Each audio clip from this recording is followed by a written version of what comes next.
directions. Let's just expand your area in the arena a little bit. Stay away from those barrels. Good for you. That's what I'm talking about. See, she wasn't paying attention, was she? Yeah. Lift, lift, lift, lift, lift. Keep lifting, and release. There you go. Good. So you can see she has a hard time with the change of direction. She's looking at that. Get her attention. Good job. That's it. Say, hey, get your mind back on business. Good for you. See, that's a pretty short discussion. That's pretty nice. When you pick up that rein, there is no discussion.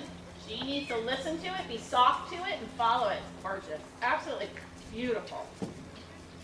Whoop. That's all right. Really nice. Looks like a nice, pretty circle. She's stepping under herself really nicely, crossing. Oh, nice. Lift, lift, lift, lift. Okay, don't let her just do a screaming U-turn on you there, okay? Okay. So if I lift and she does that, I make her go straight. Just keep driving her forward with your legs. Okay. Because what's happened is she's changed her nose, but her rib cage is still poked. So she goes to turn because her shoulder is down. Okay, so make sure not only does she change her nose, she has to change her bend. Okay, and the bend is whole body bend, not just her head, neck, and shoulders. Okay. Does that make sense? Yes.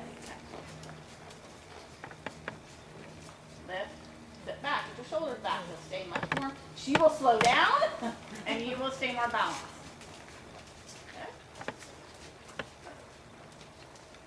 Now lift your other rein, go straight, and get the bend from her left. Kick her forward. Yeah, that's all right. I'll push her around the circle. That's all right. That's just her saying, hey. I don't punish for that. I just get them right back to work. Okay? She'll quit. My filly did that to me this morning. She wasn't listening to me. She was distracted me with something, and I nailed her with my legs, and she got pissed, and then she did everything perfectly. Okay? Now, change directions. Ride with your legs. Ride with your legs. That's what'll keep her not there. You go. That's it. So here's the thing. I don't want her to think that when you change rein, she drops her shoulder and changes direction. Okay, that's it. And you can actually, if you want, walk through your changes. Okay. Until you're feeling comfortable. Or you can just play around. Kind of go in a straight line, change reins, and now make a left-hand turn. See how much better that went? Yeah. Up, up. Push her around, push her around, push her around. Pick that rein up. Push, push, push her stride out. Push her stride out. Push her stride out. There you go. Good. So when she does that thing, what I call a screaming U-turn, what she's done is she's going like this, and then she just drops that stride, that inside stride. Okay. She does this and just falls in on it. Okay. So when you make that change of direction, you want to change the stride. So if I'm going to right, when I go to the left, I'm going to get this stride long, and then I'm going to make my turn. Okay. I'm not going to just change reins, because then she's just going to dive. So it's long on the inside. Yes, ma'am. Do you know which side is the longer stride on a circle? The inside. The inside. See, a lot of people don't know that. The inside reaches more. Okay? Exactly. Good girl. And again, we're not going to get it perfect today, but I want you to not let that happen. Okay. If she does do that, you pick that rein up and push her stride back out. Okay. So I push her stride out with Longer. my inside leg. Both your legs. Both legs. Okay. You always have both legs on, but you might drive a little bit more with your inside leg. Okay. But you always have both on, because if you only use your inside, she's going to escape outside. Got it. Does that make sense? Yes. Okay. So my inside leg is driving her inside front. My outside leg is driving her outside rear. Yeah. Well, my left leg. Or my left leg is preventing, it's on her, but it's Yeah. preventing her from going this way with her body. Well, yeah. You're saying my leg is on here. Don't go through my leg, right? It's just like anything else. It's don't come through me. Give to me. So when I always have my legs on my horse, but they're always just resting. Okay. If I have to use them, I start with my calf. I go down here. I use the flat of my foot. If they don't listen, I turn my heel out, and then I correct. Okay? And I ride a lot, and I ride a lot with my seat bone.